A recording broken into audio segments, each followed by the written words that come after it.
भाई इस विधानसभा चुनाव में एक तरफ जहां कई सीटें सियासी उठापटक की वजह से चर्चाओं में हैं, तो वहीं दूसरी तरफ नारनौल सीट पर गिरता राजनीतिक स्तर व बढ़ता हुआ गुंडा राज सबका ध्यान अपनी ओर खींच रहा है।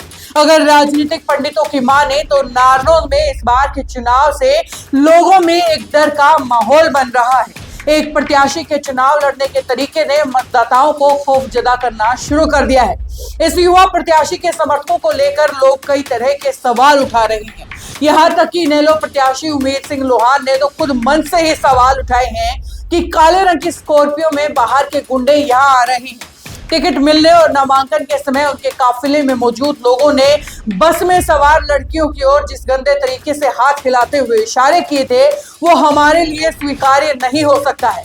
जिस भाषा का प्रयोग उनके लोग डॉक्टर अजय चौधरी, बहन कुमारी सैलजा के प्रति कर रहे हैं, वह निंदनीय है।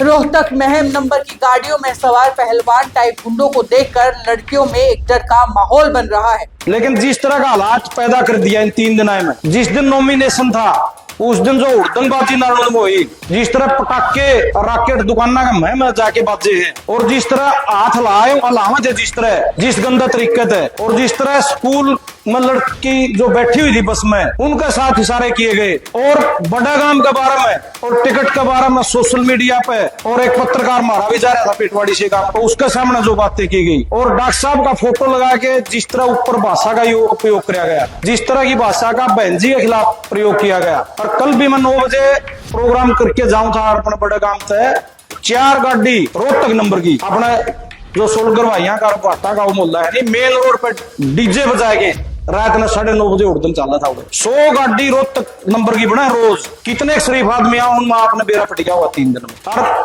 जितने माँ बाप मेरी सुने हैं ये खड़े हैं भाई चैनल वाले, और एक गांव में 20-20, 30-30 बालक जिनने ज्ञान को नहीं लगना समाज का ना न्यू ज्ञान 3-3 पीढ़ी कड़े रही है राजनीति में, के घटियो है के बड़ियो है, वह उस लाइन पे भेजने की कोशिश है। हमारा समाज का बहुत बड़ा नुकसान हो जाएगा। जिस तरह की ट्रेलर नहीं दिखा रहा फिल्म का, वो 3 दिन में ट्रेलर दिखा है, फिल्म किसी होगी या सोच लियो।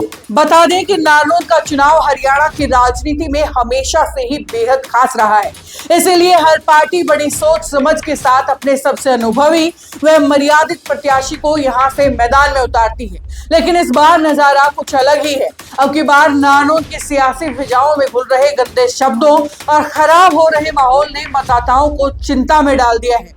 प्रचार में हो रहा हुड़दंग कहां जाकर थमेगा, इसको लेकर मतदाता सोचकर भी डर रहे हैं, और साथ ही ये तुलना भी कर रहे हैं कि एक और यहाँ दादा राम कुमार गौतम, कैप्टन अभिमन्यु, उमेद लोहान सहित अन्य दिग्गज चुनाव के समय तमाम तरह के विरोध होने के बावजूद भी कभी अभद्रता पर नहीं उतरते हैं, कभी किसी के प्रति गलत शब्दों का उपयोग नहीं किया गया है। हार जीत के बाद भी एक दूसरे से सम्मान के साथ ही बात करते हैं। नारनौल के बुजुर्गों की माने तो उन्होंने यहाँ इस तरह का अभद्र, हुड़दंग, फुकरापंथी वाला प्रचार कभी नहीं देखा है।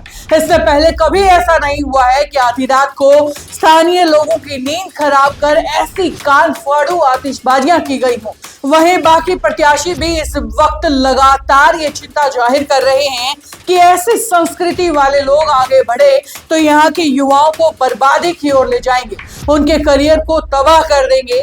शिक्षा और रोजगार की बजाय यहाँ गुंडागर्दी के सेंटर खुल जाएंगे। उनका कहना है कि यह चुनाव किसी व्यक्ति को विधायक चुनने का नहीं है, एक अच्छे व्यक्तित्व को चुनने का भी है। नारनौल की जनता कैसे व्यक्ति को चुनकर भेजेगी, ये पूरा प्रदेश देखेगा।